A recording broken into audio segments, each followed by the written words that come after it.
अस्सलाम वालेकुम JTT में खुश आमदीद। बिस्मिल्लाहिर्रहमानिर्रहीम। आज मैं गुड़ के लड्डू भी आप इसे कह सकते हैं, आप इसे ड्राई फ्रूट लड्डू भी कह सकते हैं, ये बनाने लगी हूँ जो कि बहुत मज़े के और बच्चों के लिए ये ख़ास तोहफ़ा है।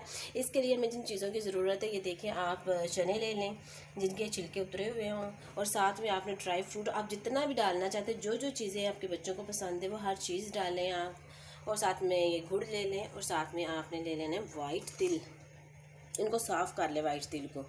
और साथ में आपने लेना है देसी घी, घर का बना हुआ गुड़ लेके उसको पीस के आपने 3 से 4 चम्मच आपने देसी घी डाल देना है। खोपड़ा लें और उसको इस तरह कश कर लें। अच्छा जी, आपने ये सारी चीज़ें आप इसके अंदर डाल देनी। जैसे ये गुड़ जो है ये आपने नरम करना है, और साथ ही हर चीज़ डालते जाना है। खोपड़ा डाल दें, और ये जो भी है ये सारी चीज़ें आपने डाल के अब बस आपने आंच बंद कर देनी है, ठीक है। इससे ज़्यादा आपने नहीं भूनना।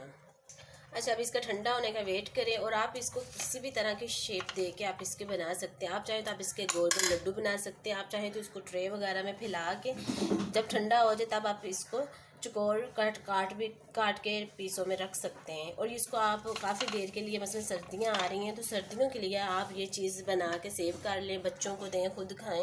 ये सेहत के लिए बहुत अच्छी है। इनमें सारी चीज़ें जो डली हैं वो सर्दियों में आपकी हेल्थ के लिए बहुत ही अच्छी हैं। तो आप इन चीज़ों को ज़रूर घर में ट्राई करना और बना के रख लें। बच्चे जब मीठा मांगते हैं तब आप दें, तो ये बहुत बच्चों के लिए हेल्दी चीज़ है और अच्छी भी। ये देखिए, मैंने गोल शेप में मैंने इनको इस तरह बना लिया है। आप भी इस तरह बना लें, ये बहुत मज़े के लगते हैं। तो आप इसको घर में ज़रूर भी ट्राई करें, बहुत जल्दी से बन जाने वाली बहुत मज़ेदार रेसिपी है। आप इसको ग्रीन टी के साथ ले सकते हैं, चाय के साथ ले सकते हैं, स्नैक टाइम में खा सकते हैं। ओके जी, अल्लाह हाफिज़।